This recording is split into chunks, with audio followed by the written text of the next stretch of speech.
Boa noite a todas e todos. Eu sou Michel Torres, estou aqui também com a Ana Leide, que já vai se apresentar. É uma satisfação muito grande dar início à nossa atividade formativa, aqui a nossa live da Frente Nacional por um PNLD Democrático, Programa Nacional do Livro e do Material Didático Democrático. Essa é uma iniciativa que parte de inúmeros professores, trabalhadores da educação, estudantes, entidades sindicais de pesquisa, preocupados com o contexto educacional no país, no que diz respeito à temática da difusão, produção, distribuição do material de livros didáticos no governo federal. Seja bem-vindo, bem-vinda. Estamos vendo aqui um monte de gente já chegando nas nossas lives. Essa live é uma iniciativa da Frente Nacional, pelo PLND Democrático, e ela está sendo transmitida ao vivo, e ficará o registro posterior na internet, para depois ser divulgada, pelo YouTube e pelo Facebook do SINT-FRJ, o Sindicato dos Trabalhadores do Instituto do Rio de Janeiro, e também do SINASEF, o Sindicato Federal, da Rede Federal dos Institutos Federais.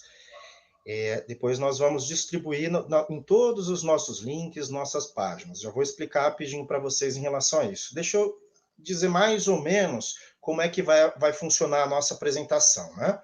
Antes de eu explicar o funcionamento, pedir para a Ana se apresentar aí. Ana?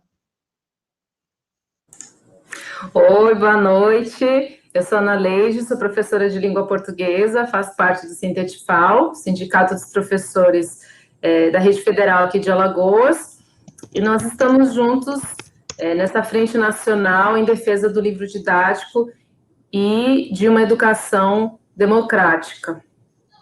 Sejam todos bem-vindos e todas bem-vindas. Muito bem. Então, é com satisfação que eu, Michel Torres, sou coordenador geral do SINT-FRJ, membro da direção nacional do SINASEF, professor do Instituto Federal do Rio de Janeiro. É uma satisfação minha, da Ana também, no Instituto Federal de Alagoas. Nós somos membros da Frente Nacional pelo PND Democrático, somos da coordenação nacional dessa frente, que está se constituindo.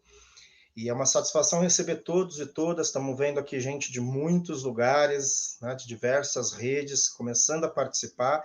Então, a gente convida para que todas e todos possam interagir com a gente pelo chat, dos nossos canais aqui de comunicação, seja o Facebook, seja o YouTube, e aproveitar para pedir para que todos e todas aqui também passem o link, retransmita para os colegas, para as entidades em que atuam, pelos espaços de atuação, para que a gente fortaleça cada vez mais a difusão deste debate.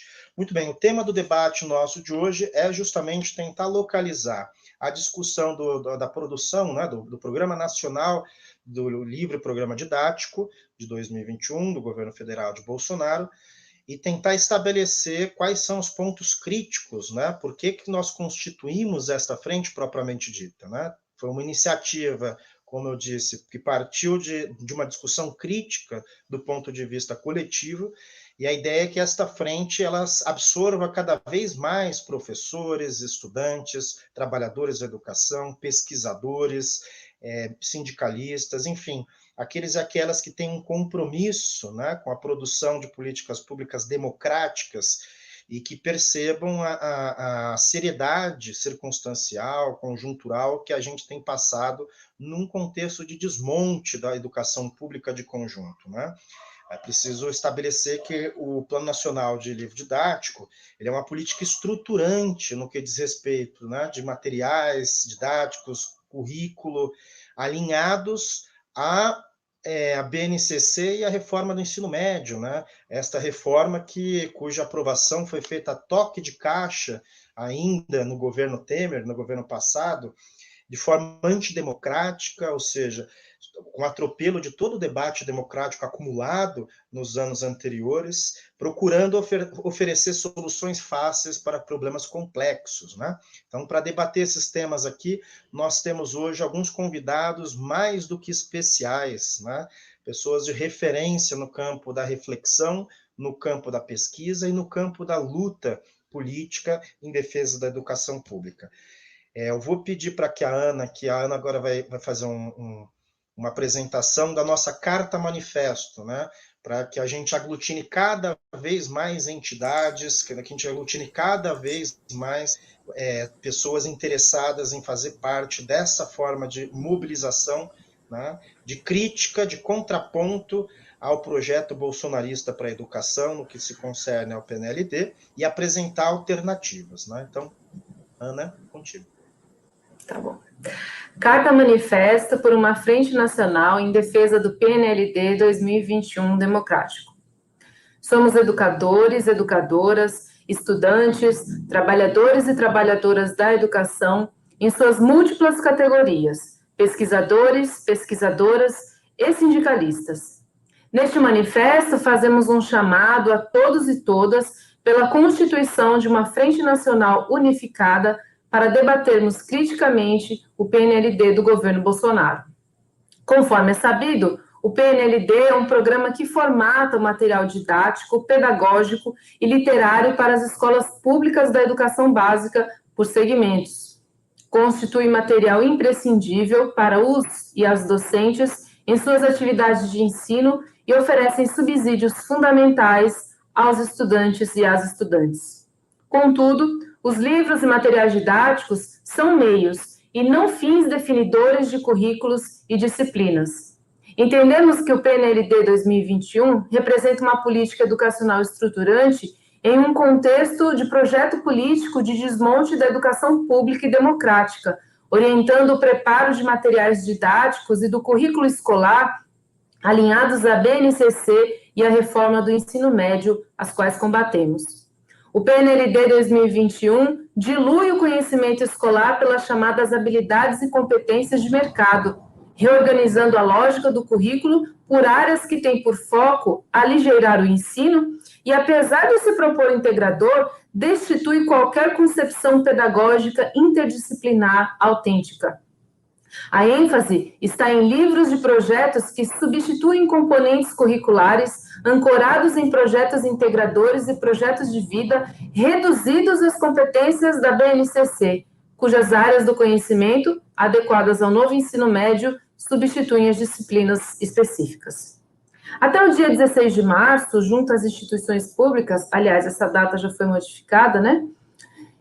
Está em consulta a proposta do MEC para a adesão ou não aos livros didáticos do PNLD 2021. O objeto 1, projetos integradores e projeto de vida para o atendimento do ensino médio. Diante do exposto, orientamos que os docentes e as docentes das redes estaduais, municipais e federal realizem a discussão em suas unidades educacionais de modo conjunto e não fragmentado por área. As direções de ensino precisam acessar o sistema e cancelar a adesão mediante justificativa ou manter a adesão. A justificativa pode ser bem simples. O campus construirá seu próprio projeto político-pedagógico juntamente com a comunidade escolar. De nossa parte, orientamos a não adesão nessa primeira fase do objeto 1, por entendermos que o PNLD está em consonância com a BNCC e reforma do ensino médio, em relação às quais nos posicionamos críticos. Entendemos que a escolha do material didático não pode ser uma consulta burocrática de preenchimento ao questionário digital, mas fruto de amplo debate e reflexão pedagógica. Deixaremos de lado quaisquer diferenças políticas para atuarmos em conjunto. Exigimos uma nova condução desse processo em consonância com o diálogo democrático com nossas comunidades escolares, e não mediante imposição decorrida da adaptação do ensino médio à BNCC, que o precariza e privatiza a educação pública.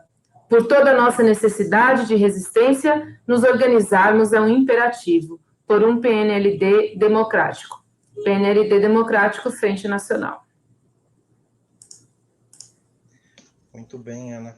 Ana acabou de aqui fazer a leitura, né, da nossa carta manifesto, que é a maneira de publicização, né, da constituição inicial da nossa Frente Nacional em defesa de um PNLD democrático. Antes de apresentar aqui os nossos convidados, palestrantes de hoje, queria divulgar um pouquinho os nossos canais de comunicação, né, Ana? Me ajude aí. Nós temos uma página no Facebook, né, PNLD Democrático, né, todos aqueles e aquelas que quiserem participar, têm acesso a informações, né, podem se dirigir lá. Quem não tiver Facebook, não tem problema, nós também criamos no Instagram, né, uma página, né, do PNLD Democrático, e temos 2 grupos nas redes sociais também de WhatsApp e de Telegram. Né? Então, todos com esses nomes. Basta procurar a gente, entrar em contato. Estamos pensando nos organizar estamos nos organizando da seguinte forma, né? Nós estamos constituindo um GT, um grupo de trabalho de pesquisa, leitura e estudo dos materiais, né, para qualificar a nossa crítica do ponto de vista, né, substancial, de fundamentação. Ao mesmo tempo, nós estamos constituindo uma equipe de comunicação, formas de mobilização, né, já fizemos algumas reuniões prévias em âmbito nacional, que foram muito qualitativas. Estamos projetando uma plenária de entidades, né, sindicais, populares, de pesquisa, para debater essa questão e agregar mais lutadores, lutadoras para a nossa rede, né, para a nossa frente. E temos atuações, é bom dizer, tanto nas redes municipais, nas redes estaduais, na rede federal de ensino, né, estudantes, movimento estudantil, pesquisadores no campo da educação, professores que sejam do ensino superior de outras universidades, mas que queiram contribuir com pesquisa, debate nessa área. Né? Então, todos e todas são bem-vindos, né, aqueles e aquelas que, independente das visões políticas, das diferenças que possamos possuir em outros campos, temos uma linha de convergência, né, que é a defesa de um projeto público, democrático, de qualidade para o país, em oposição à política bolsonarista. Muito bem, deixa eu apresentar aqui os nossos palestrantes. Convidamos para fazer a reflexão conosco hoje a professora Marise Ramos, né, que é professora do programa de pós-graduação da Universidade Estadual do Rio de Janeiro e da Fiocruz, o professor Evaldo Pioli, que é da Faculdade de Educação da Unicamp, e também a professora Amanda Moreira da Silva, que é do Instituto de Aplicação da Universidade Estadual do Rio de Janeiro. Então, com bastante satisfação, vamos chamar aqui, colocar os nossos convidados momentaneamente, para dar aqui uma boa noite, Marise, Evaldo, Amanda. É uma satisfação tê-los aqui conosco, em nome da Frente Nacional de Defesa do PNLD Democrático. Eu e a Ana Leide aqui damos as boas-vindas, agradecemos, né, que de prontidão, assim que tiveram o convite, né, tanto Evaldo quanto Marise e Amanda aceitaram. Então, externalizar aqui publicamente o agradecimento, né? Conhecemos aí os 3 das suas publicações, das suas contribuições e trajetória de luta e reflexão crítica no campo educacional. Sejam bem-vindos, Marise, boa noite. Boa noite, obrigada. Boa noite, Evaldo. Boa noite. Boa noite, Amanda. Boa noite, Michel. Boa noite a todos. Podemos iniciar com a Marise Ramos, pode ser? Então, vou tirar aqui momentaneamente o Evaldo e a Amanda, que já retornam aqui conosco. Se a Ana quiser finalizar aqui essa introdução com algum elemento, do contrário, a gente já passa para a Marise. Ana? Não? Então, Marise Ramos, é uma satisfação enorme a tua presença aqui. A palavra é sua. Muito obrigada, Michel. Obrigada, Ana, pela apresentação. Muito boa noite a todos e todas. Nós estamos, mais uma vez, abrindo uma frente, né, de luta em defesa da educação democrática, em defesa de um ensino médio comprometido com as necessidades da classe trabalhadora. Este é um princípio que precisa ser repetido permanentemente. E o projeto que este governo em exercício, né, desencadeou de uma maneira intensa e truculenta, nós sabemos disso, né? Tem um compromisso de reorganizar o projeto educacional na perspectiva antidemocrática, na perspectiva de um ultraconservadorismo, do ultraneoliberalismo. Este processo se inicia ainda no governo de Michel Temer, desde a medida provisória 746, depois a aprovação convertida em projetos de lei, de conversão, né, da medida provisória, e a 13.415. As críticas a esta contrarreforma já foram trabalhadas por nós de forma bastante intensa, demonstrando o quanto ela significa o esvaziamento curricular, o quanto significa a fragmentação da formação, a antecipação de possíveis trajetórias, que significa, na verdade, impedir a formação humana com densidade, a formação humana plena, a perspectiva pela qual lutamos há tanto tempo, que é buscar a omnilateralidade, buscar os fundamentos de uma educação politécnica, de uma formação integral.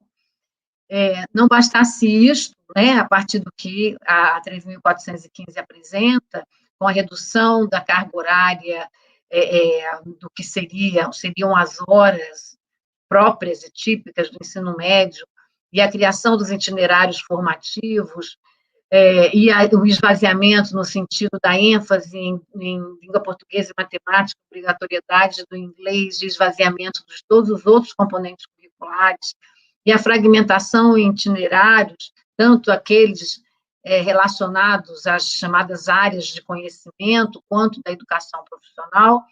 Não bastasse isso, vieram as diretrizes, né, e com as diretrizes a confirmação desses aspectos, a delimitação da formação minimamente comum ou orgânica que pretendíamos, né, as 1.800 horas, a redução, né, do sentido da formação docente, da atuação docente, inclusive da educação profissional, em razão, entre outras questões, do chamado notório saber, né?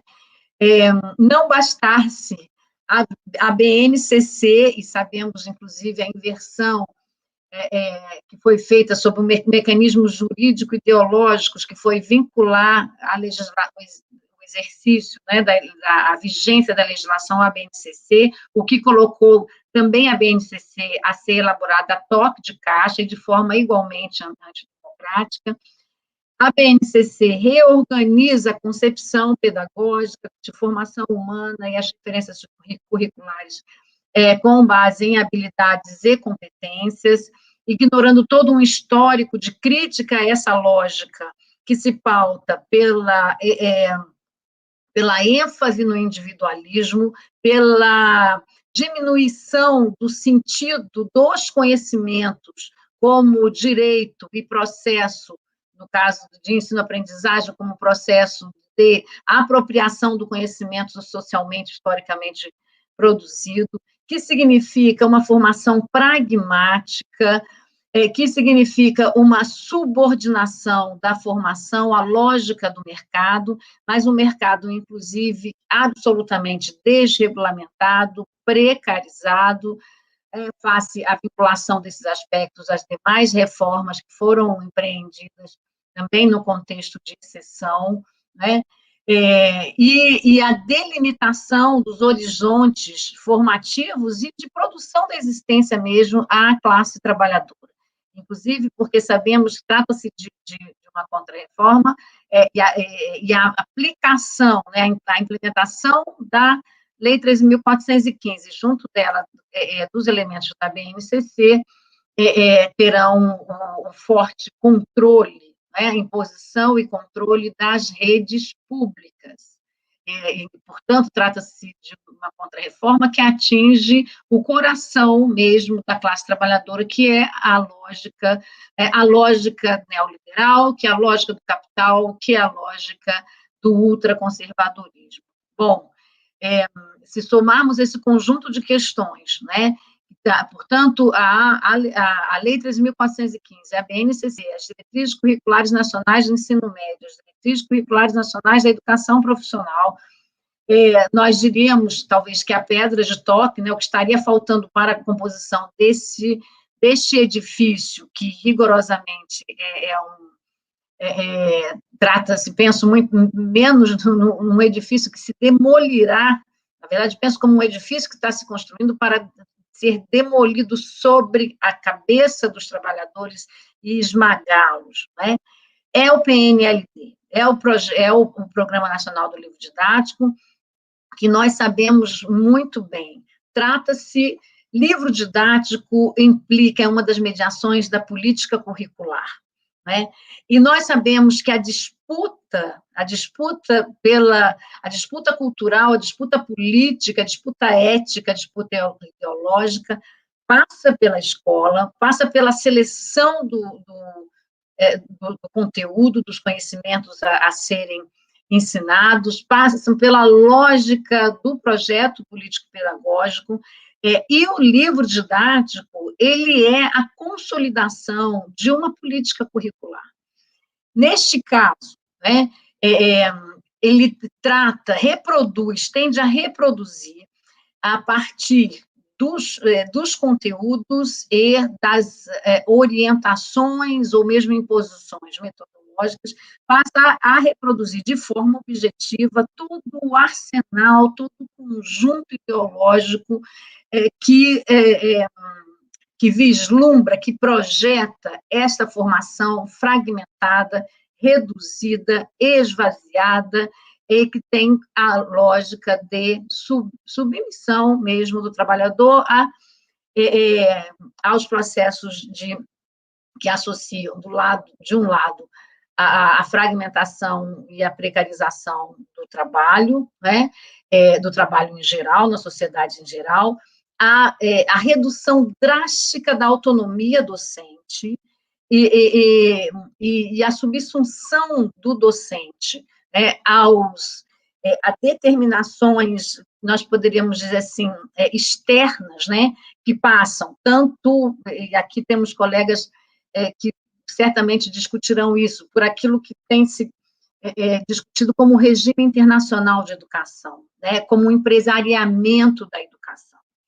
Então, o livro didático, ele aparece na sua contradição, e como programa que é a distribuição, de um lado, o direito, né, supostamente, o direito do estudante de ter acesso ao recurso, ao material didático. Mas, de outro lado, é a subtração deste direito. E esta lógica contraditória, que, de um lado, enuncia o exercício do direito, o asseguramento, entre aspas, do direito, que é o acesso ao material didático, e, do outro lado, retirar esse direito por meio do conteúdo e da forma, né? Conteúdo e forma, porque, propriamente, o conteúdo dos livros, tal como se desenha agora, e da forma antidemocrática, sem a participação docente, sem a participação estudantil, sem a participação, efetivamente, da comunidade educacional, inclusive de pesquisadores que debruçam sua vida sobre isto, né? Elaborado, então, sob a lógica de uma subordinação a tais princípios, né? Que orientam o estado de exceção, ou que, melhor dizendo, que sustentam o estado de exceção que nós estamos vivendo. Então, esse te dá o direito, supostamente, mas retirá-lo no conteúdo e efetivamente. E é essa a grande armadilha para a qual estamos sendo chamados. Ora, o livro didático é um direito do estudante, mas como? A partir da elaboração da daqueles e daquelas que têm na sua profissão, no conhecimento das ciências nas quais foi formado, no conhecimento dos campos, das linguagens, da filosofia, enfim, dos campos, efetivamente, que devem compor a formação humana e a formação integral, a formação unilateral. Esses, sim, são os sujeitos de elaboração do material didático, se for o caso de livros didáticos, mas nós lutamos largamente para ampliar este conceito, porque o livro, nós sabemos, o livro didático, né, quando, pela própria natureza de ter uma autoria que é exógena, que é fora da escola, que não é o próprio docente, né, ele precisa ser questionado, ele precisa ser problematizado, no sentido de incorporar contribuições importantes, no sentido de superar outras, no sentido de ampliar conhecimentos que enclausurados, digamos assim, no livro didático, podem não dar conta da perspectiva de formação das finalidades que se tem, em especial, se a finalidade da formação é orientada para que o estudante seja capaz de apreender as múltiplas mediações da realidade, fazer a sua leitura, fazer a crítica da realidade, se posicionar nessa realidade e construir possibilidades de construção da sua existência e de atuação social sob o princípio das ações, repito, coletivas, da construção de um projeto de sociedade que seja de uma sociedade justa, de uma sociedade democrática, de uma sociedade igualitária, que, obviamente, são finalidades que implicam rupturas radicais do ponto de vista econômico, da base estrutural da sociedade, mas que, para isso, implicam, por sua vez, uma formação humana em que se possa, por meio do conhecimento sistematizado, compreender a história e a historicidade do real, e as determinações sociais e as determinações econômicas que fazem o mundo tal como ele é. E o mundo tal como ele é o mundo da exclusão. E é contra isso que uma educação crítica, comprometida com as necessidades da classe trabalhadora, se organiza. É nisso que nós buscamos plasmar, organizar, sintetizar o projeto de concepção, o projeto de formação integrada. E nós fomos conquistando isso com muita luta.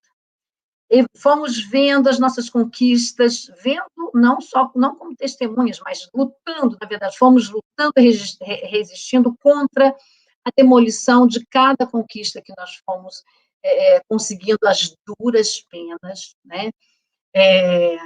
chegar, e agora, tendo, mais uma vez, isso feliz aqui, agregarmos numa frente a crítica à lógica desta contra-reforma e a construção de alternativas. Então, eu quero reiterar a carta, o manifesto do lançamento desta frente, a não adesão ao PNLD 2021, a construção de material didático pelos próprios docentes, a recuperação da autonomia docente, a recuperação do princípio de confiança entre docentes e discentes, o resgate, a luta pela garantia de que a escola é o espaço da contradição. E esta é a chamada, que eu diria, ao convergir com a frente, que eu faria a todos e todas, colegas, educadores e educadoras, que estão juntas, e vamos chamar mais gente para enfrentarmos esse tempo muito sombrio. Vamos lá, gente, muito obrigada, e que essa frente possa crescer largamente.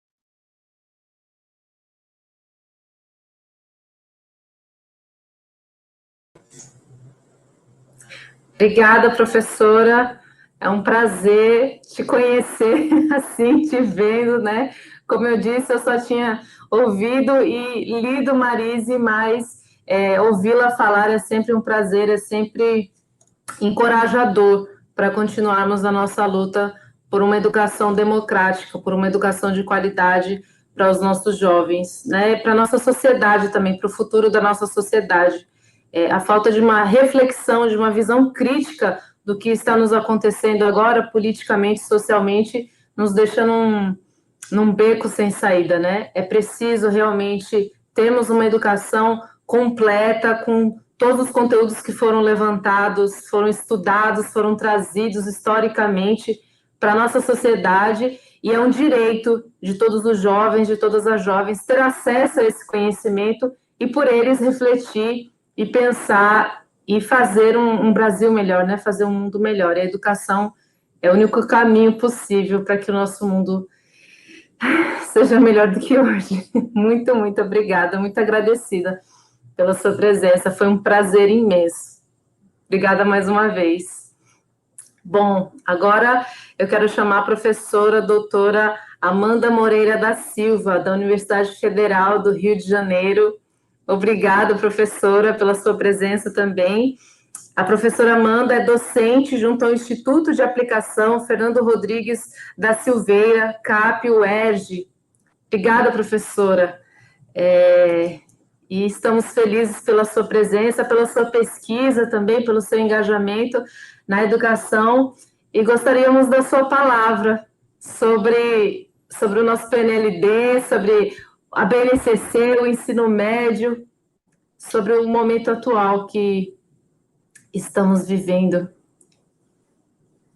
Com você. Bom, muito boa noite, obrigada. Muito boa noite a todos e todas que nos assistem, boa noite a todos que participam. Primeiro, agradeço o convite, né, por estar aqui.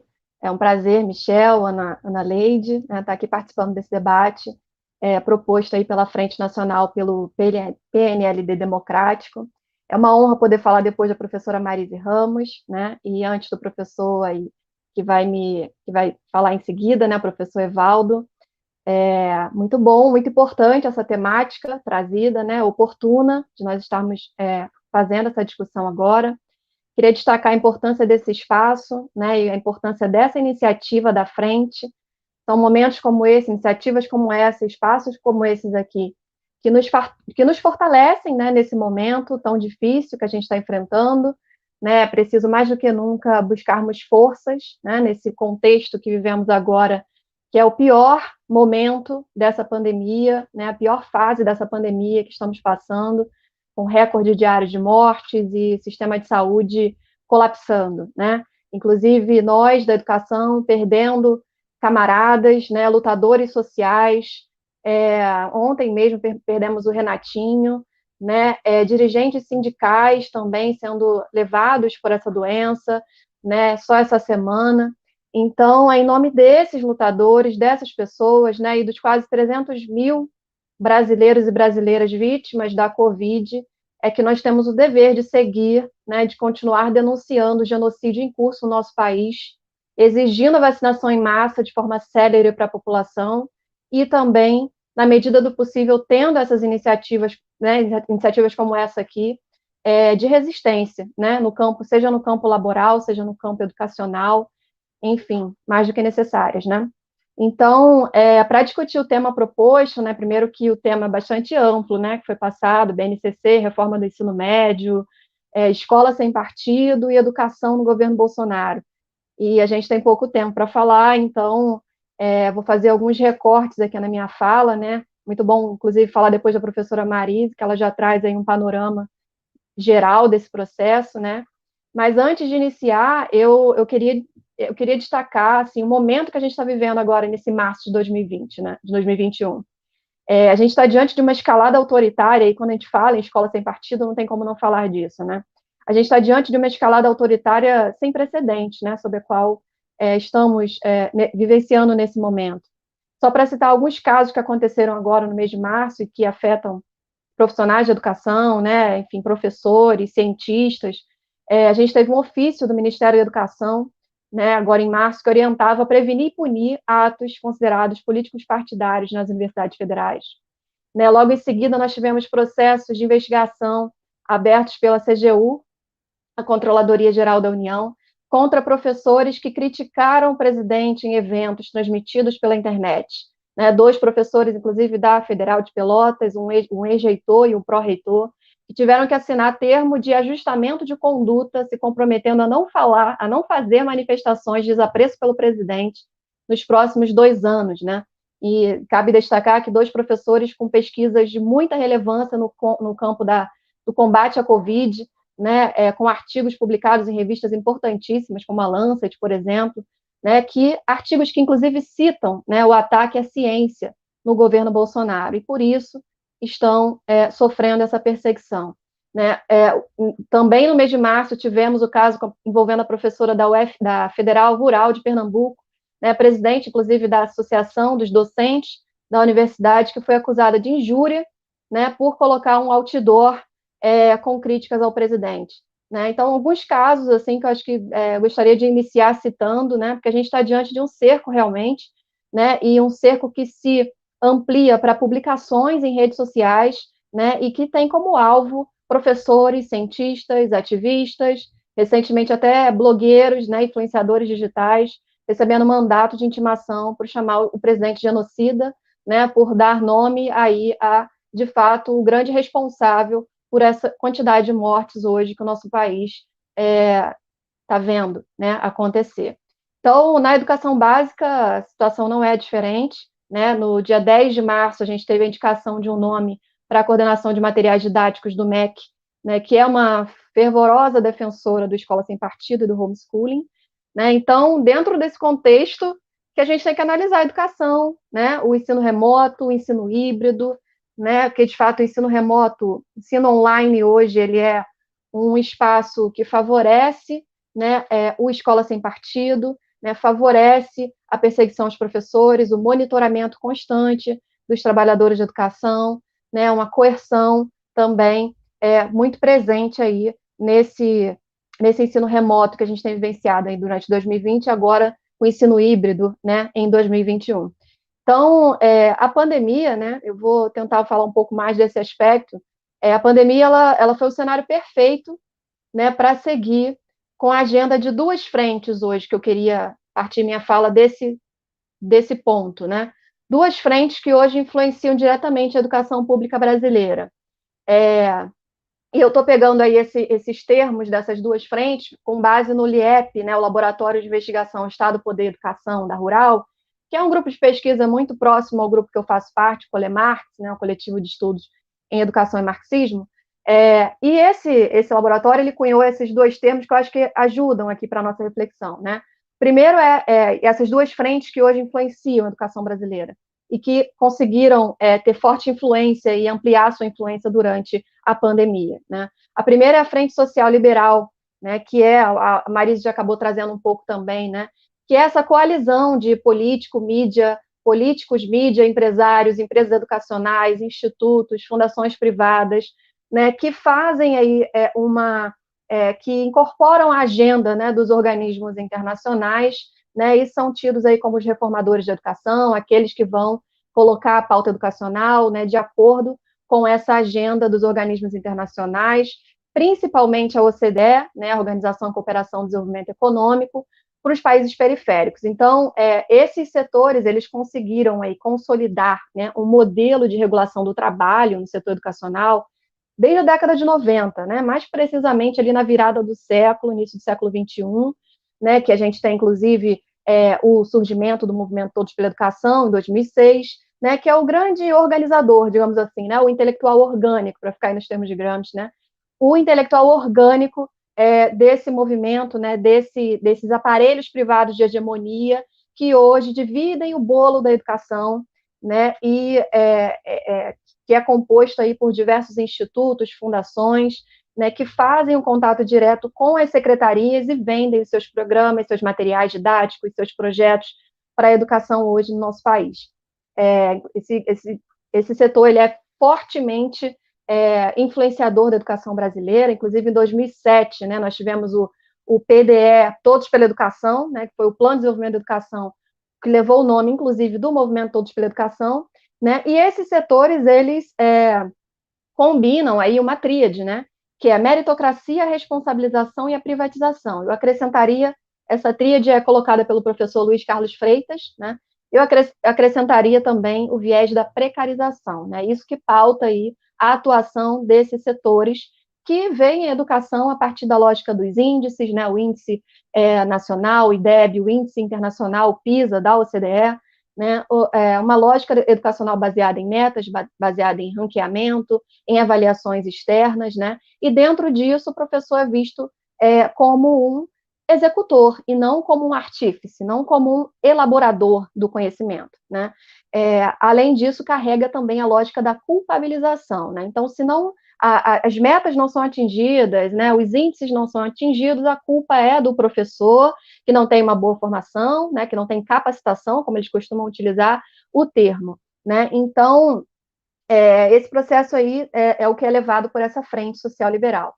E durante o governo Jair Bolsonaro, a gente tem aí, digamos, que aflora ou ganha corpo uma outra frente, né, que é a Frente Liberal Ultraconservadora. E aí a gente inclui nessa frente o movimento Escola Sem Partido, né, que é aí baseado nesse obscurantismo olavista, né, baseado numa suposta guerra cultural, que se vê sobre uma ameaça de um marxismo cultural que estaria presente nas universidades, nas escolas, né, vem as universidades como uma ameaça, né, como caça-matas dessa guerra cultural, desse marxismo cultural, né, prevê um combate às ciências humanas, né, ao pensamento crítico, a criminalização dos professores, né, e durante o governo Jair Bolsonaro, essa frente ela ganha bastante voz, né, digamos assim, nos primeiros 100 dias de governo, as prioridades foram justamente um programa que fosse ao encontro disso, né, como, por exemplo, a criação da Secretaria das escolas cívico-militares, né, para a implementação das escolas cívico-militares,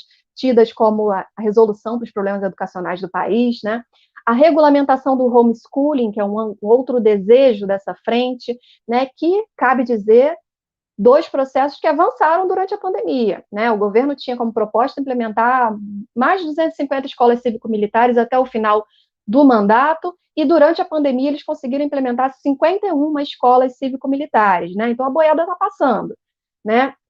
Além disso, o governo hoje coloca como prioridade a regulamentação do homeschooling, né? Então, o que essas duas frentes têm em comum, né? A frente do empresariado, essa frente social liberal, e a frente liberal ultraconservadora.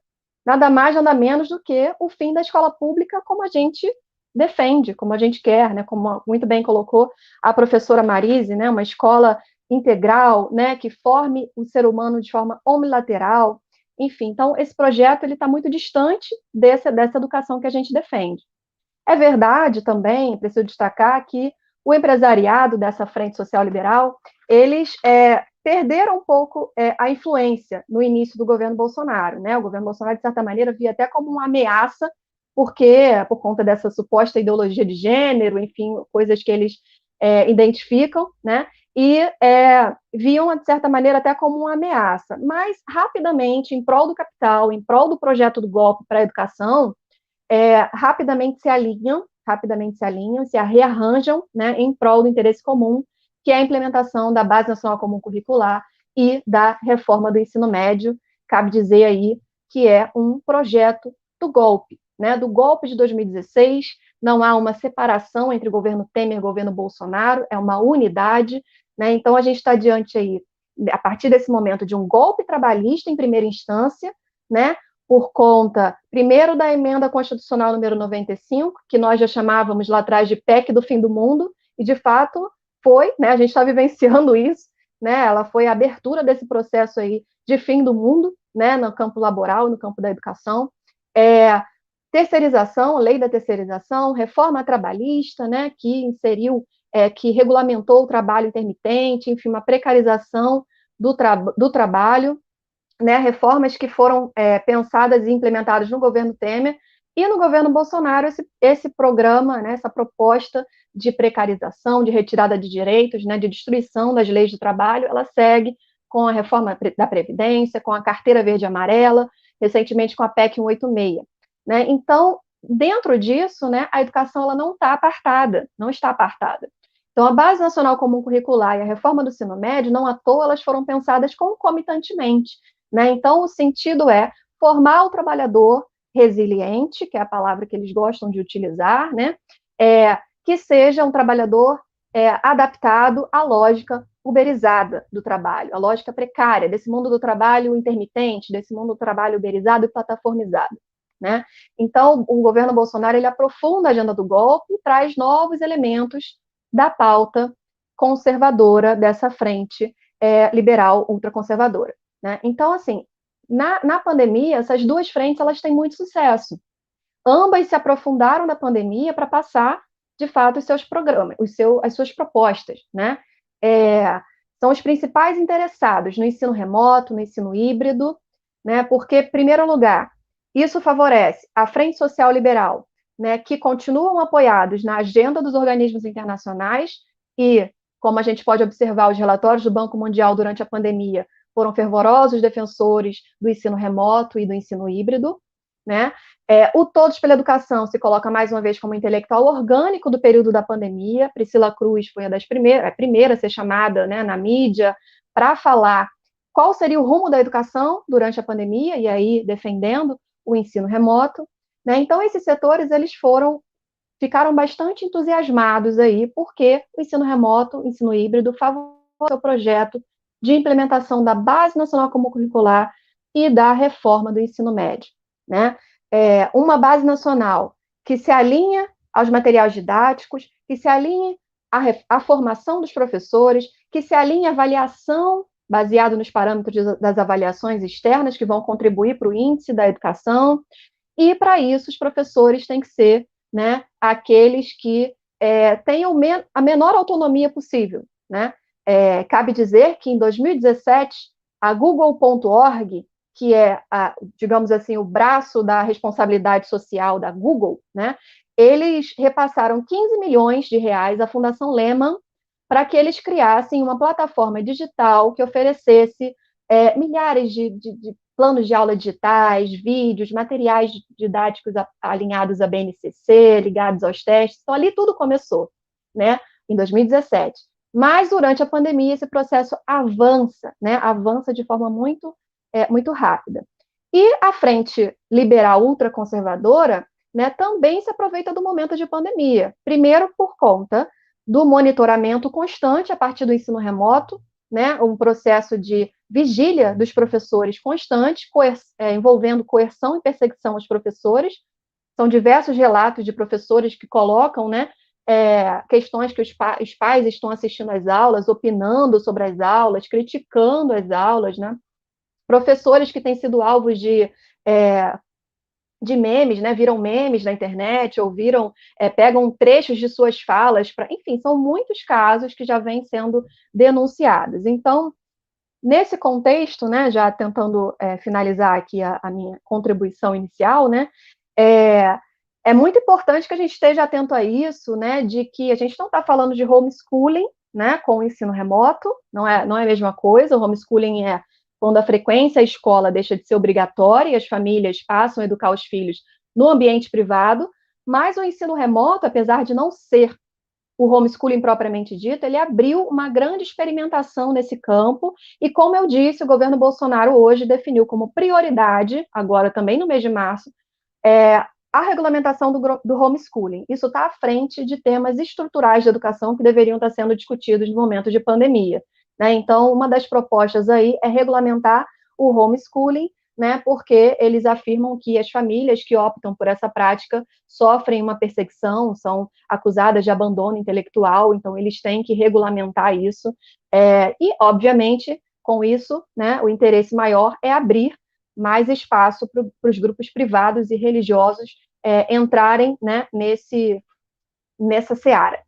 Então, é isso, eu vou encerrando por aqui, agradeço também a oportunidade de falar um pouco, aguardo as questões, né, para a gente talvez retomar alguns pontos desses, e obrigada.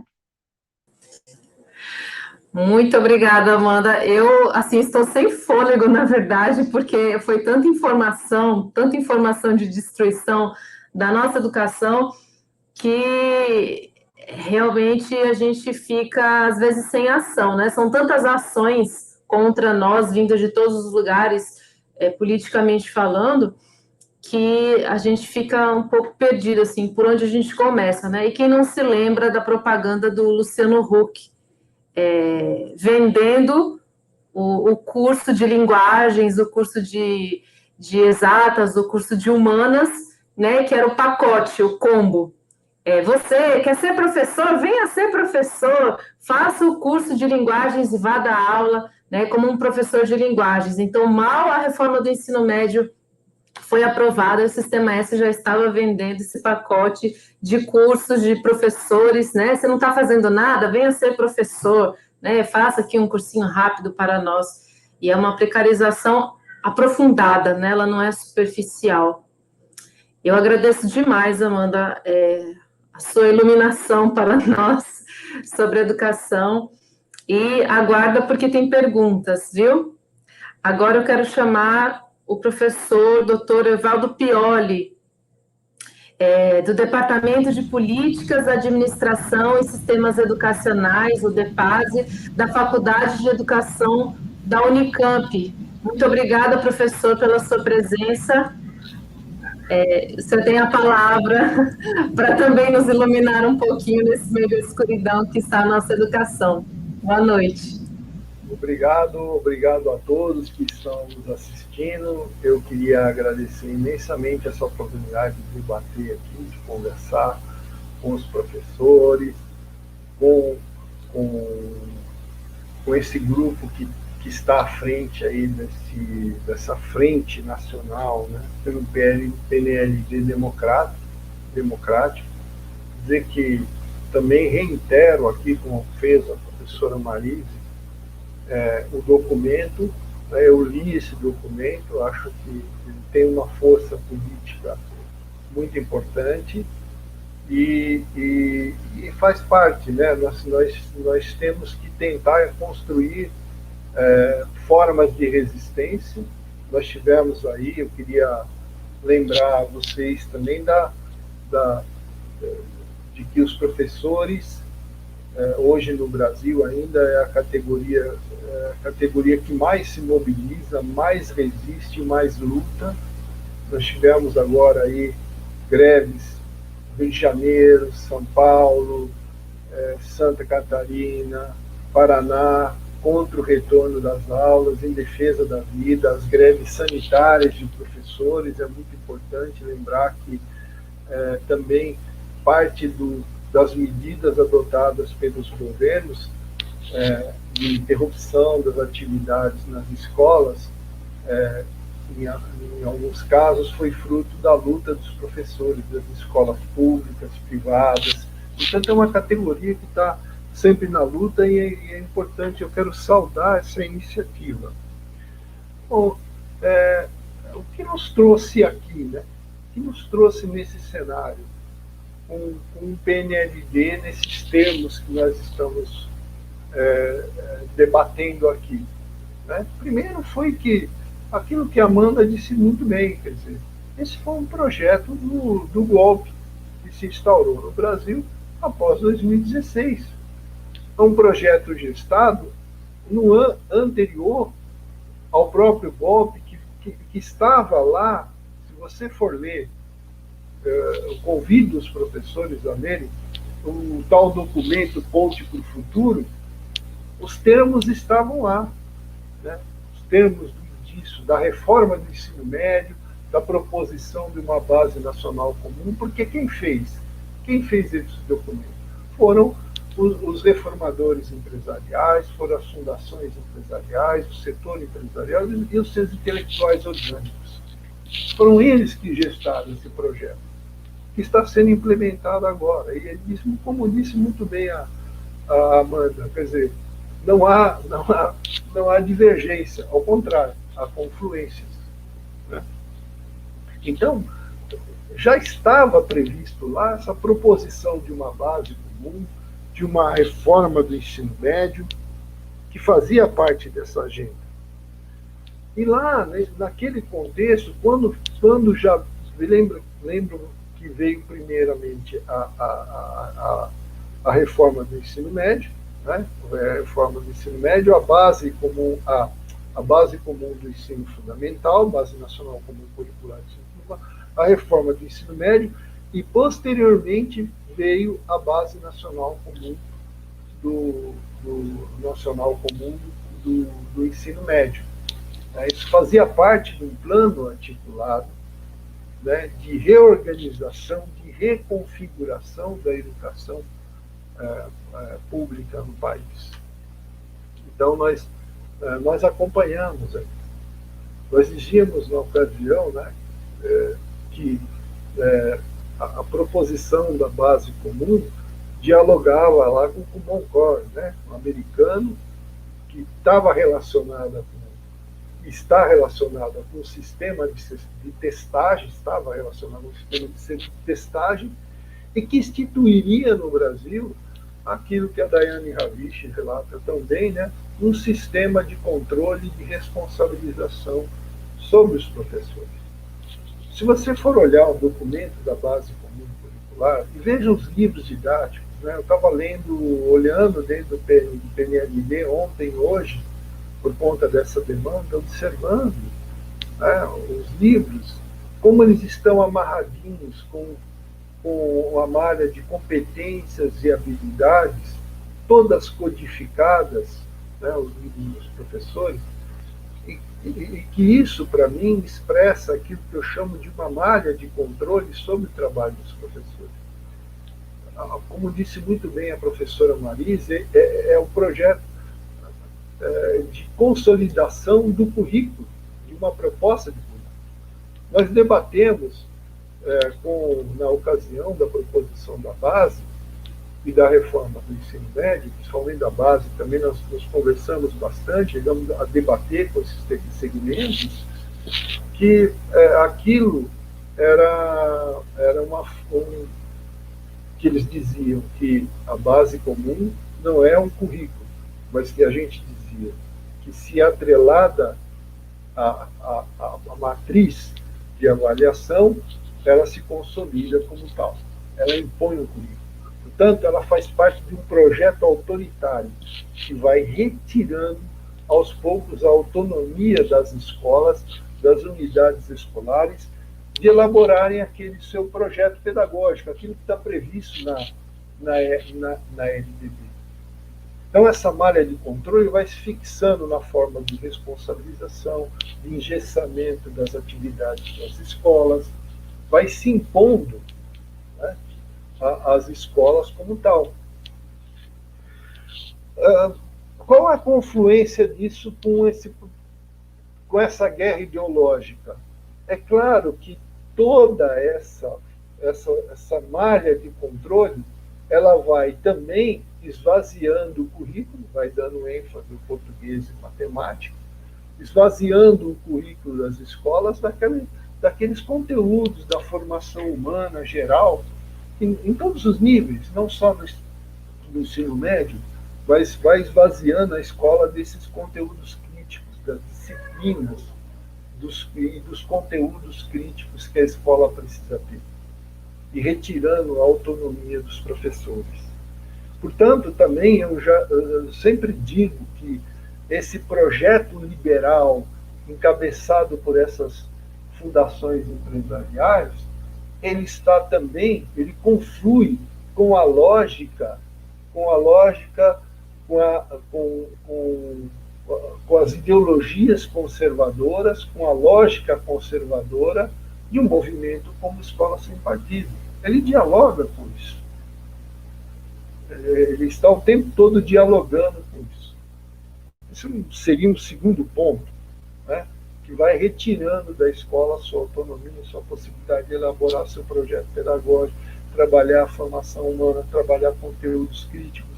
Ele dialoga com isso, porque ele dirige o currículo da escola para os fins instrumentais, como disse muito bem a professora Marise, dirigida ao mercado, ao desenvolvimento de habilidades socioemocionais, de competências dirigidas ao mundo produtivo, a ideologia do empreendedorismo, a ideologia da meritocracia, que vai sendo introjetada nos alunos através propalado projeto de vida, que eu vou falar no final da minha fala. Vou conversar com vocês sobre isso. O terceiro ponto que eu listaria aqui, né? O primeiro foi esse do momento do golpe, do pós-golpe. O segundo foi a confluência com as ideologias conservadoras, com a lógica do movimento Escola Sem Partido, com as suas proposições. O terceiro ponto é aquele que a proposição, né, que são os interesses que estavam também por trás, não só dos reformadores empresariais, mas do grande mercado educacional. Se vocês forem olhar o noticiário econômico dos anos 2017, 2018, quando começam a ser gestadas essas propostas, quando essas propostas começam a ser feitas, a grande movimentação que houve no mercado editorial. O mercado editorial se mobilizou com corporações de capital aberto, grandes empresas, inclusive essas que atuam no ensino superior, como a Cogna, a Croton, a Posião e outras empresas, grandes grupos multinacionais, de olho nos negócios da educação básica, na venda de material didático, né? Eu conheço uma autora de livro didático que, na ocasião, foi chamada para falar sobre o seu livro didático, né? Efetuar reformulações do livro didático, de acordo com a base. Ela disse, poxa, mas a base mal foi aprovada, só está sendo proposta agora, né? A senhora tem dúvida que não será aprovada, que será aprovada? Ou seja, é um mercado que hoje, em dinheiro do ano passado, movimenta aí R$1,5 bilhão de reais em recursos de material didático. Então, é um grande negócio também. Então, estão essas empresas também de olho nos negócios. Então, o quarto ponto da minha fala, eu gostaria de apontar, é esse que traz aí, falar especificamente da reforma do ensino médio, de algumas coisas que nós estamos acompanhando sobre a reforma. A professora Marise já colocou aí, entendeu? A reforma do ensino médio, ela trouxe outros elementos e outros componentes que conduzem a uma privatização, a uma profissionalização generalizada do currículo, né? Com a instituição dos itinerários formativos. Se você for ver lá, que nós temos as 4 áreas da formação geral, da BNCC, que dialoga com 4 das áreas dos itinerários formativos. E tem um quinto, que é o itinerário profissionalizante. Esse quinto itinerário é o itinerário de formação técnica profissional. O que acontece com a proposição desses itinerários? Nós vimos agora as diretrizes curriculares de 2018, e nós estamos acompanhando aqui em São Paulo o novo currículo paulista. É a abertura generalizada dos itinerários para interesses privados, ou seja, você pode terceirizar ou estabelecer parcerias para a oferta dos itinerários formativos com empresas privadas, instituições privadas de ensino. E eu não tenho dúvida que o maior interesse aí na oferta do quinto itinerário de formação técnica profissional.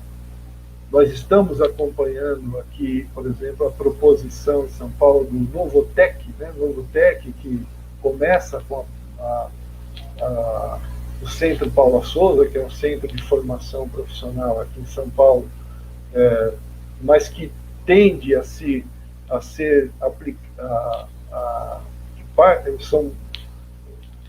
instaura um modelo, um currículo de escola que vai, aos poucos, esvaziando o conteúdo das escolas, da formação geral. O que eu quero dizer? Você tem, se na nossa antiga diretrizes, nas nossas antigas diretrizes curriculares, nós tínhamos, pela LDB, um mínimo de 2.400 horas, agora o que é básico é 1.800. Então, o que nós estamos observando no currículo da Paula Souza, na proposição do Novotec, é que todas as matérias perdem carga horária, não só aquelas de sociologia, essas perdem mais, mas todas as matérias perdem, eu já estou concluindo, todas as matérias perdem carga horária. Lembrando que os itinerários formativos poderão ser feitos em parceria. Outra coisa que a Amanda alertou aí, nas diretrizes curriculares de 2018, é a questão da EAD, por exemplo. A EAD vai entrando forte também na reforma do ensino médio. Você pode aplicar 20% da carga horária total dos cursos, preferencialmente no itinerário profissionalizante, no itinerário formativo, em EAD, 20% no diurno, 30% no noturno, e na modalidade EJA, ela é quase inexistente. Então, quem está de olho nisso daí? Nós estamos verificando isso. Outra coisa que nós estamos acompanhando aqui, vou tentar falar rapidamente, só para concluir aqui, que é essa questão do projeto de vida, né? Na reforma do ensino médio. Então, essas matérias gerais do currículo, de formação geral, vão sendo substituídas por o exemplo do Novotec, lá de São Paulo, é que as matérias do currículo geral vão sendo substituídas, de formação geral, por aulas de projeto de vida, empreendedorismo, enfim, inculcando aí nos trabalhadores todo esse projeto neoliberal, né, de meritocracia, de autorresponsabilização, né, vai naturalizando esses elementos meritocráticos, né, a adaptação do sujeito, a formação do sujeito dirigida ao mundo do trabalho, a esse mundo do trabalho cada vez mais precarizado, utilizado. Enfim, nós estamos diante de um momento em que esses materiais didáticos vêm consolidar, eles estão dialogando com todo esse projeto. Portanto, eu quero saudar à frente e dizer que eu gostaria de aprofundar esse debate, porque o tempo aqui é pouco, para exemplificar, trazer o material, uma hora que, numa outra oportunidade, a gente talvez a gente possa aprofundar essas questões. Muito obrigado, boa noite. Muito obrigado, professor Evaldo. A gente que agradece aqui em nome da Frente Nacional, do PND Democrático. Bem, uma vez colocada aqui a exposição dos nossos 3 palestrantes, né, que enfatizaram aspectos distintos, com políticas, né, convergentes, acho que foi muito enriquecedor, de um ponto de vista, para a gente compreender, né, em panorâmico, que a questão do PNLD não diz respeito apenas à mera escolha de livre material didático, né, aquele meio do ensino que o professor, né, ajuda o professor no processo didático e também o estudante no aprendizado, né? Nos parece que o PNLD está situado numa conjuntura muito mais ampla, muito mais estrutural, como colocaram aqui os nossos 3 palestrantes. Agora aqui a rodada, né, das perguntas e, ao mesmo tempo, de fechamento dos nossos palestrantes. Cada um vai ter 5 minutos para responder as questões e já fazer o fechamento, né, a última rodada dessa nossa live de hoje. Tivemos muitas perguntas pelos chats, pelos diferentes meios em que estamos divulgando. Então, eu vou tentar fazer algumas questões, né, mais gerais. Aí os 3 companheiros, tanto a Marise quanto o Evaldo, a Amanda, fiquem à vontade para trabalhar as questões, né, que julgarem mais interessantes. A Lígia, a Joana, desculpa a pergunta da questão de o que implica a divulgação de trechos, né, de aulas, de materiais, sem permissão do professor. Né? Essa ofensiva, portanto, policialesca, né, de denuncismo que tem reinado na educação e se aprofundou com as iniciativas do Escola Sem Partido. O Erlon pergunta se vocês puderem falar um pouquinho sobre linkar esse tema, né, que, segundo ele, parece que a reforma do ensino médio, a BNCC e agora o PNLD aponta para isso, para uma espécie de uberização da educação e da carreira docente, né, no que diz respeito à precarização. Se vocês puderem trabalhar esse tema. Um outro tema importante é quais são as consequências dessa questão para os outros níveis de educação, ou seja, não só o ensino médio, né? Mas para a EJA, educação de jovens e adultos, para o ensino fundamental, para a formação de professores, né? Esses materiais e livros didáticos focados em habilidades e competências, né? Os chamados projetos de vida, e em áreas do saber que substituem o conhecimento, substituem os componentes curriculares, que são os projetos integradores, né? Outra questão que é colocada aqui, dirigida diretamente para a Amanda, se ela puder fazer a relação entre os aparelhos privados de hegemonia e as editoras que concorrem, né, na questão da escolha dos livros didáticos. Né? Se existe alguma relação do ponto de vista dessa conformação. Né? Outra pergunta em relação ao objeto 2, a próxima fase. Quais serão as implicações? Outra pergunta, por que esse objeto 1 ele fala em escolha de projetos de vida? O que é que está por detrás dessa questão? Outras questões mais específicas.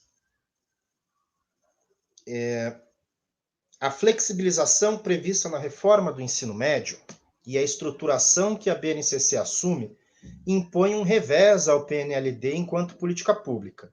Como vocês enxergam a adoção de um material para projeto de vida? Então, mais ou menos no sentido da anterior, né? Esses ataques têm origem no governo FHC, com a introdução dos PCNS, né, os Parâmetros Curriculares Nacionais, tem relação com aquela reforma gerencial do Estado?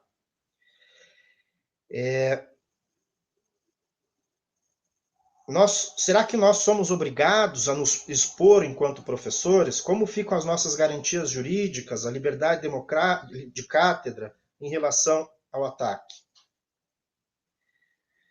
Se vocês puderem falar sobre o processo de aprovação da reforma do ensino médio da BNCC, se foi legítimo, sem entrar no mérito do conteúdo, e se o ensino médio, da forma como está sendo colocado, ele merece alguma reforma. Em caso positivo, como deve se dar a construção desse processo? O golpe existe desde 96, com FHC e Paulo Renato? Está tentando dizer se, de fato, essa é uma política típica do governo Bolsonaro ou se ela precede, né? Se ela tem outra origem. Acho que já estamos aqui com muitas questões, né? Senão vai ficar muito tema em relação a isso. Estamos falando aqui que a professora Amanda tem um livro sobre uberização, lembrando, né, um livro recente sobre uberização da educação, se ela puder também aprofundar. Eu vou tentar aqui inverter a ordem. Eu não sei se a Marise está aqui, senão a gente inverte a ordem e volta para o Evaldo. Então, vou colocar o Evaldo. Pode ser, Evaldo? 5 minutinhos, Evaldo. Obrigado pela sua contribuição. Para tantas questões, né? Eu só vou enfatizar, quer dizer, é evidente que esse empoderamento desses grupos privados que estão, e das fundações empresariais, empresas dos negócios editoriais, etc., etc., não foi agora. Né? Não foi agora. Então, é um processo anterior. Né? Você veja lá os escritos sobre o PDE, a história do PDE já nos governos democráticos populares, né? Durante a gestão do Partido dos Trabalhadores, a aproximação, né, do MEC com essas fundações empresariais. Ao mesmo tempo, empoderamento dos grupos privados de educação, no nível superior, que hoje estão migrando para a educação básica, de olho no mercado editorial, de olho na oferta de serviços dos itinerários formativos, na reforma do ensino médio. Então, tem grandes negócios, né, nesse contexto, que não é de agora. É claro que esse modelo de parceria, essa palavra parceria, ela está no bojo da reforma do Estado lá do Fernando Henrique, projeto da nova gestão, para o projeto neoliberal, né? Projeto neoliberal. Então, de fato, não é agora, mas é uma bola de neve, um negócio que veio crescendo, né? Eu destacaria aí que, né, de todas essas perguntas, né, eu vou, primeiro, depois eu vou deixar a questão do trabalho docente para a Amanda, né? A Amanda resolve, depois eu vou falar de outra coisa. Que é essa questão mesmo que eu levantei aqui. Que a reforma do ensino médio, ela institui um grande projeto de privatização da educação. Ela, por trás dela também está um projeto de privatização, de interesses de grupos empresariais, né? E de interesse na formação de uma força de trabalho disponível para um mundo de trabalho cada vez mais uberizado, precarizado, que é esse o desejo do Bolsonaro na carteira verde e amarela. Né? É isso, para isso que está. Eu queria, além de alertar para outra questão, quer dizer, essa questão de que parte desses itinerários formativos, ou todo itinerário formativo, poderá ser feito com instituições parceiras. O itinerário de formação técnica profissional, ele coloca em ameaça, inclusive, esse modelo de educação integral, ele está esvaziando a educação integral. Nós estamos observando, fazendo estudo de caso na Paula Souza, aqui em São Paulo, minando os cursos integrados, criando, a pretexto de estar fazendo uma integração, criando uma integração rebaixada. Não a formação técnica profissional de qualidade, como essa que é feita nos institutos federais, mas uma formação técnica profissional ligada a cursos de qualificação, que não é curso técnico. Então, por exemplo, nessas parcerias, o que uma empresa que precisa de instalador de antena, ou de um técnico fazendo manutenção em computador, ela vai lá dar qualificação.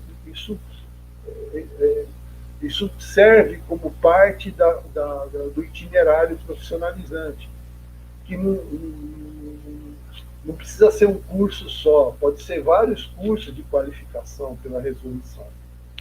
Nós temos que ficar de olho nisso, porque isso coloca também em xeque esse modelo dos institutos federais. Eu estou falando porque tem muita gente aí dos institutos federais, nós estamos acompanhando, nós estamos criando um alerta para vocês ficarem de olho, que a questão vai muito além do material didático. Ela vai muito além dessa discussão do material didático.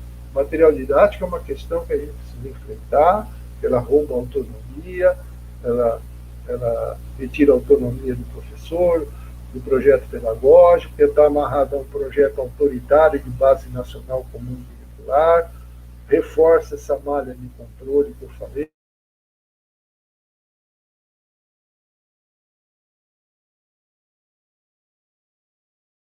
Projeto de privatização, um projeto que está posto aí que a gente precisa enfrentar. Então, ele tem outros desdobramentos. Vai além disso que eu estou falando. Nós estamos atuando numa frente, essa do PNLD democrático. Mas há outros desdobramentos que precisam ser estudados. Muito obrigado. Obrigado pelo convite. Saudar a frente e dizer que eu estou à disposição sempre que precisar. Ai, coisa boa, coisa boa. Muito obrigada, professor Pioli. Desde já, eu já quero convidar a todos e todas, né, professores, educadores, estudantes da Rede Federal, Municipal e Estadual, que nós da Frente Nacional temos um grupo de WhatsApp, temos um grupo do Telegram. Acessem, entrem, façam parte desse debate, dessa discussão tão rica que está se tornando, porque somente nós, no coletivo, podemos lutar por um Brasil melhor, por uma educação melhor, mais democrática, com a nossa cara, né? Porque a educação ela é diversa, ela é plural, e a gente não pode esquecer disso. Lembrando também que nós estamos formando um GT, um grupo de discussão para estudar o PNLD, para a gente pensar em outra forma de se pensar a educação, e desde já eu deixo convite para o professor Pioli e para a professora Amanda, né, que eu estou aqui, sou super tiete de vocês, muito maravilhada, ao mesmo tempo muito triste com esse desmonte da nossa educação. Professora Amanda, primeiro fale sobre o seu livro, né, qual o título do seu livro, qual o assunto, colocaram aqui no chat que você fala sobre a uberização da educação, e pode também escolher alguma temática, algumas das perguntas tão importantes, né, e tão pertinentes para esse momento das pessoas que participaram e mandaram suas perguntas.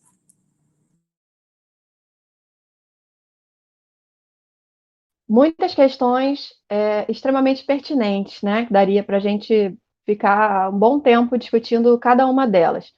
Mas eu vou, então, por conta do tempo, tentar focar. Primeiro na questão que foi levantada, e desculpem, não peguei o nome, não consegui pegar os nomes, né, de quem fez as perguntas, mas de quem destacou, né, de que se esse processo teve início na década de 90, de fato é isso, né, todo esse processo que a gente vive hoje, ele tem a sua gênese ali, né, a gente, para ficar aí nos termos de Ricardo Antunes, né, sociólogo do trabalho, ele denomina a década de 90 como a década da desertificação neoliberal, né?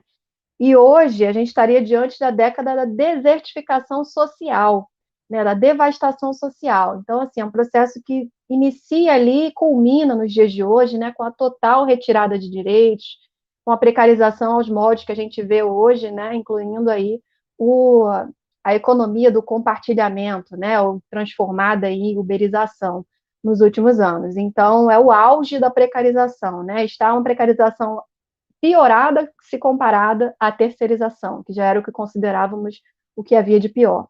Então, dentro desse contexto, né, entram esses, já tentando responder a pergunta do projeto de vida, né, inclusive, de um programa, né, do Instituto Ayrton Senna, chamado Solução Educacional, baseado no projeto de vida, que inclusive fizeram um grande experimento aqui na rede estadual do Rio de Janeiro, inclusive eu tratei disso também na minha tese, né? Foi um grande experimento em relação a esse programa, do projeto de vida e tudo mais, que tem como base as competências socioemocionais, né, no sentido de formar um trabalhador que seja resiliente, né, que é a palavra muito utilizada, que seja um empreendedor, né, que seja um trabalhador formado para lidar com as incertezas do mundo do trabalho, com o estresse, com a ansiedade, com a frustração. né? Isso não tem nada a ver com o programa de saúde mental. Inclusive, agora, durante a pandemia, eles vêm colocando muito, se aproveitando mais uma vez desse processo para inserir esses programas nas escolas públicas, né? E aí a gente deixa de debater o problema de fundo, que é um real programa de saúde mental que seria necessário para as escolas retornarem num pós-pandemia, né? Então, essa questão está presente no programa da OCDE, na agenda da OCDE, né, para a educação, as competências socioemocionais, justamente para isso, para formar esse trabalhador resiliente enquadrado a essa nova realidade precária do mundo do trabalho na segunda década do século XXI, né, que a gente está vivenciando aí. Então, tentando passar para outra questão, né, da colega que perguntou a respeito da relação entre os aparelhos privados de hegemonia, né, e as editoras que estão à frente do plano do PNLD 2021, né? Assim, total confluência, né? As fundações privadas, elas têm esse objetivo, sim, né, de vender seus projetos, suas apostilas, seus programas pedagógicos às escolas públicas, né? E o PNLD entra nesse bojo, né? Para vocês terem noção, uma das empresas do Lehman, né, do Paulo Lehmann, é uma das maiores fornecedoras de material didático no Brasil, né? Então, são esses setores, né? Fundação Lehmann, Instituto Península, né? Dos homens mais ricos do Brasil, né? Paulo Lehmann e Abílio Diniz, que estão aí com as suas fundações, né? Com seus institutos, buscando colocar esse ideário, seja em todas as frentes possíveis, de material didático, por meio do ensino híbrido, né? Cabe dizer que o ensino híbrido é preconizado aí, inspirado na educação, numa metodologia existente na educação norte-americana, que, mais uma vez, esses reformadores se espelham e trazem para o Brasil. Então, Lehmann e Instituto Península são os precursores do ensino híbrido, e a gente tem que estar muito ligado nessa questão, né? Eles têm um livro publicado lá em 2015 e ficou meio que parado isso, né? Porque, enfim, esbarram numa diversidade de problemas para implementar um ensino remoto, né, de forma remota, digital no nosso país, que não tem essa capacidade, não tem a universalização da rede web, né? Então, eles esbarraram por muito tempo nesses impasses, mas agora, na pandemia, eles conseguem, né, fazer uma grande propaganda dessas metodologias, né, dessas chamadas metodologias ativas, que eles tanto defendem, né, para a formação dos estudantes. E eles têm feito um bom trabalho nesse sentido aí, né? Eles têm feito muitos eventos virtuais junto com esses empresários reunidos, né, junto com a revista Nova Escola, têm feito muitos debates em relação a isso, porque eles são os principais interessados hoje na reabertura das escolas com o ensino híbrido, né, com o ensino híbrido para que eles possam aí entrar com a formação de professores, com os materiais didáticos e tudo que está envolvendo aí nesse processo. Para concluir, eu vou, então, falar rapidamente da questão da uberização da carreira docente, né? Visto que é meu foco de estudo, a precarização do trabalho docente, e eu já apontava isso lá na minha tese, em 2019, e no que virou livro, né, na parte da tese que virou livro, que é o processo de uberização, né? Quando eu escrevi a tese, a uberização, ela estava surgindo, esse fenômeno, né? Então, eu busquei observar como esse fenômeno chegava, atingia os trabalhadores docentes do setor público, né, na educação pública, né? Porque no setor privado isso já é uma realidade, né? Mas como atinge no setor público? E aí é importante destacar, desde a década de 90, a gente tem a figura do professor eventual, em São Paulo e em outras redes, que é nada mais, nada menos do que um trabalhador uberizado, porque ele não tem salário fixo, ele não tem sequer um contrato efetivo de trabalho, e ele recebe mediante a aula dada, né? Muitas vezes o trabalhador fica aguardando um chamado, seja por telefone ou fica mesmo na porta das escolas, aguardando a vez de trabalhar. Então, esse já é um trabalhador uberizado, embora não seja convocado por uma plataforma digital, né? E no ano de 2018, a gente teve uma prefeitura em Ribeirão Preto que criou o aplicativo para o professor uberizado, chamado assim, né? E que o professor tinha 30 minutos para aceitar aquela oferta de aula e 1 hora para se deslocar até a escola. Então, é isso, a uberização. E na pandemia, esse processo se aprofundou, porque o que caracteriza a uberização do trabalho? Controle, né, vigilância do trabalhador, o trabalhador está o tempo todo sendo avaliado, monitorado, pelo cliente, né? Custeio dos instrumentos de trabalho, né? A empresa não é responsável por nada, e o processo de digitalização, enfim, de plataformização. Então, isso aconteceu com os professores agora na pandemia. Né? O que a gente apontou como uma tendência lá atrás, na tese, agora se confirma.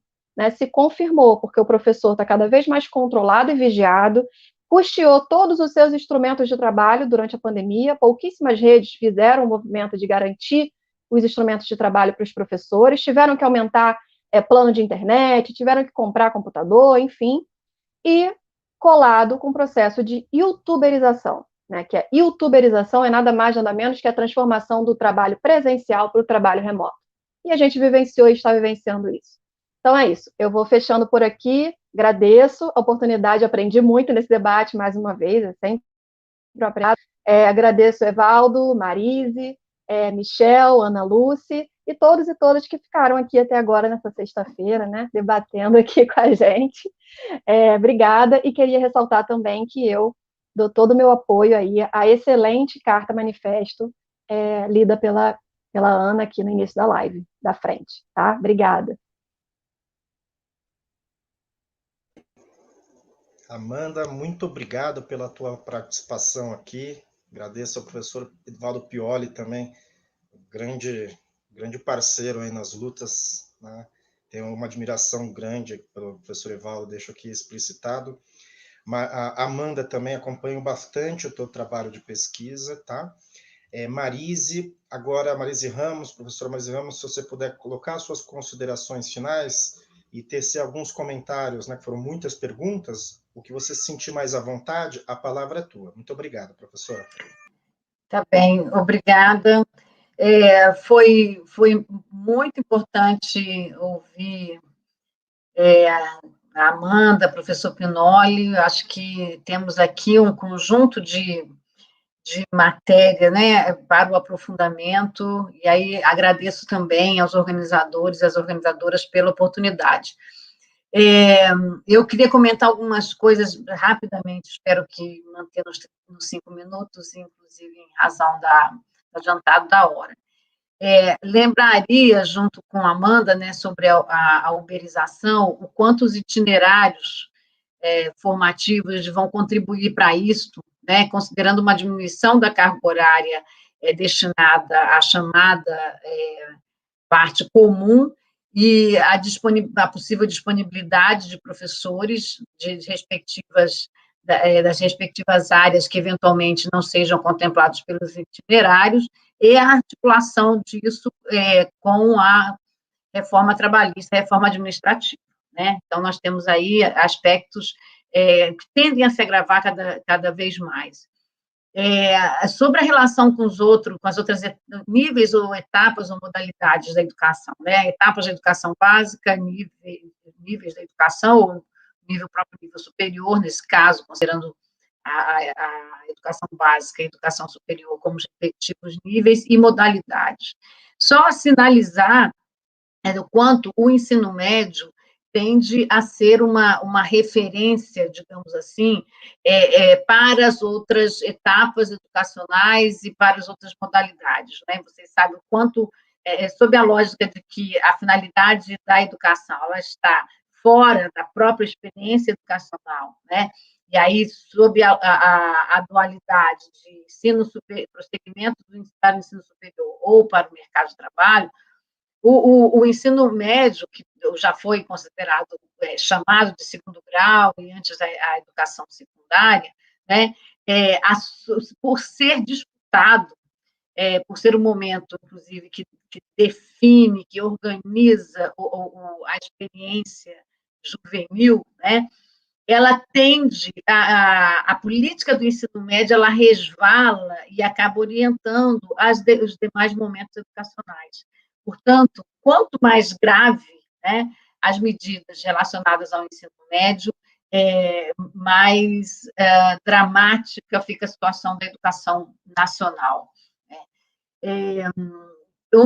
A primeira pessoa, acho que foi o Pedro Ribeiro, falou da resolução 1 da educação, da resolução das diretrizes, né, e a 13.415. Claro que as diretrizes, elas são subordinadas à lei maior, e especialmente a 13.415, ela altera a ALDB, então a ALDB é a lei que que determina, de alguma maneira, né, é a mandatória, entre aspas, enquanto as diretrizes, elas são diretrizes, são orientadoras. Agora, o que é impressionante é que a forma como a lei, a 3.415, isso faz parte do jogo, né, dos dispositivos ideológicos, a legislação, ela se organiza de tal maneira que depois instrumentos regulatórios podem adentrar a campos e a áreas não contempladas pela legislação anteriormente, sem que isso signifique infringir. É o caso, por exemplo, o professor Pinoli falou, dos itinerários, quando todos eles passam a poder ser realizados em parceria.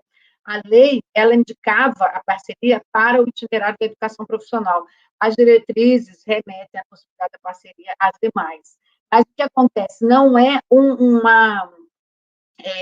não há uma oposição necessariamente, né? Já que é um aspecto, uma vez não se disse que não podia, então um elemento posterior acaba permitindo. Então, esses são jogos que os legisladores fazem, né? Eu aproveito, não intencionalmente antes, aproveitam, e já que diante de uma omissão, vão colocando questões complementares, né?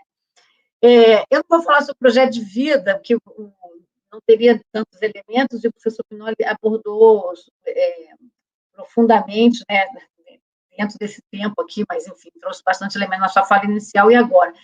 Mas eu queria só sinalizar a questão dos projetos integradores, porque a ironia dessa armação, digamos assim, é que a rede federal, a partir de discussões que nós fazemos sobre o currículo integrado, a perspectiva integrada, foi desenvolvendo os projetos chamados amplamente projetos integradores como momentos de buscar articulação entre os campos do conhecimento, as disciplinas, os componentes curriculares, visando conferir ou construir, melhor dizendo, parcelas de totalidade na elaboração, na construção do conhecimento, no desenvolvimento curricular e da aprendizagem pelos estudantes.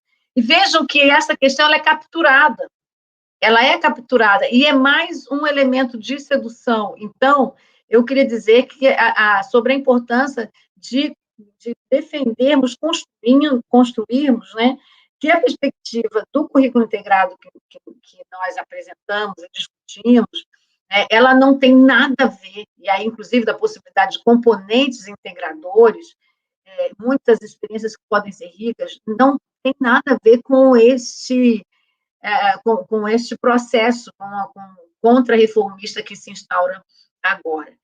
Quero reiterar, já vamos concluir, que quando a pergunta que vem sobre o objeto 2, os livros por área, já se falou aqui, inclusive participantes, mas eu vou reiterar, o problema do PNLD neste momento não está somente em escolher um livro ou outro, está nas suas raízes, que aqui tão bem exploradas, desculpem, e o que se quer, a partir dos reformadores, é a legitimação da contra-reforma. Então, a adesão ao PNLD e a escolha dos livros não passa somente pela escolha de conteúdos, até porque nós poderíamos dizer, olha, os professores podem, os professores e professoras, ter qualquer livro didático como uma referência básica, mas ampliar, eu falei isso, né, ampliar largamente, problematizar, questionar o próprio conteúdo dos livros. Mas a adesão, ela implica uma sinalização ou uma postura que acaba sendo de legitimação da contra-reforma sob a lógica antidemocrática, autoritária, pragmática, ultraconservadora. Então, nós estamos diante de uma questão ético-política antes de ser uma questão, digamos, epistemológica ou pedagógica, né? E aí, o caminho que alguém pergunta assim, qual é o caminho, então, né? A disputa pela construção do próprio material, e, mais uma vez, a autonomia docente, né? E, para finalizar, eu acho que, assim, a última consideração diz respeito do processo, diz respeito ao processo de aprovação da reforma, né, como colocaram, do ensino médio, da BNCC, independentemente é uma questão, digamos, metodológica, para dar ênfase a um aspecto da pergunta, né, do conteúdo, quer dizer, o processo foi legítimo, e o ensino médio precisa de uma reforma, em que sentido? Nós temos textos, né, sobre essa discussão. Primeiro, que o processo a reforma ela não foi aprovada, ela foi imposta.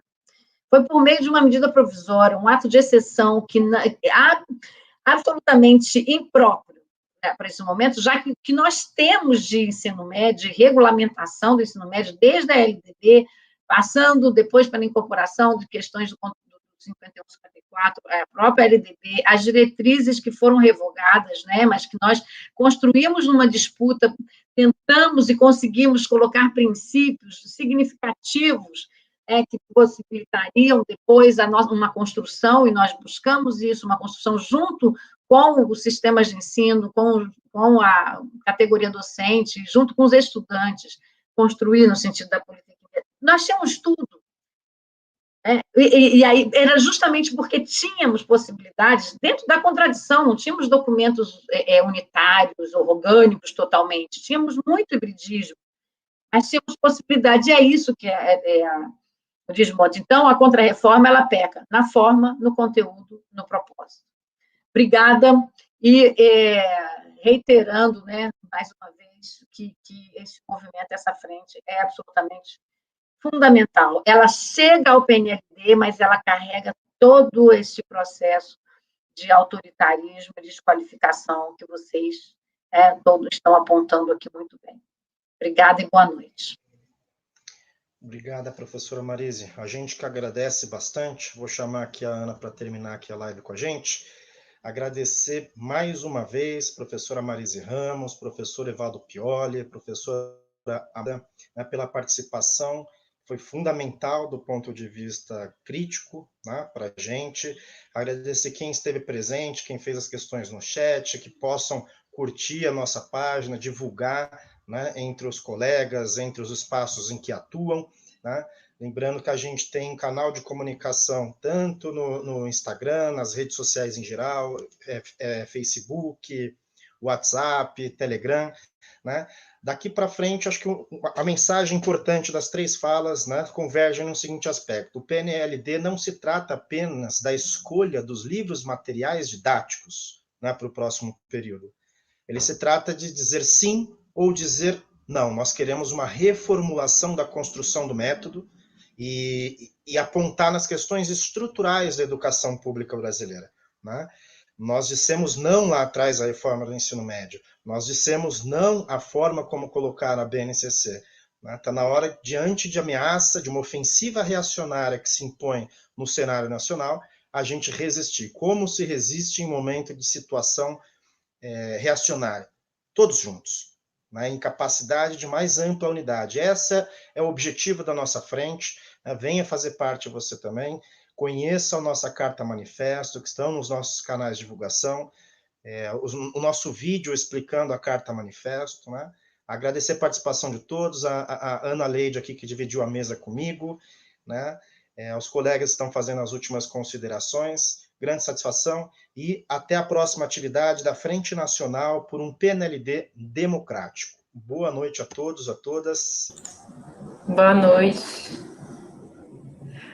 Agradeço também aos professores, muito obrigada pela presença, né? É um momento que a gente não se sente só, que às vezes a gente se sente só no meio de uma guerra tão grande contra nós, professores e professoras, e quando a gente entra em contato com colegas de outros estados e também com quem estuda mais a fundo a educação, nos mostra uma luz no fim do túnel, né? A luz é a luta coletiva, é a insistência, né? Não é esperar por um super-herói, mas nós que estamos aqui na base de nos unirmos, nos juntarmos e lutar por uma educação melhor, né? Lutar enquanto vida houver, nós estaremos lutando. Eu agradeço demais a presença de todos vocês, eu sou fã número 1. E eu, mais uma vez, reforço aqui o convite de Amanda, Marise, Evaldo, se assim posso chamá-los, e de participar dos nossos GTs, de nos orientar nesses GTs para que busquemos um caminho para a nossa educação nacional. Muito obrigada. Boa noite, pessoal. Boa noite a todos e todas.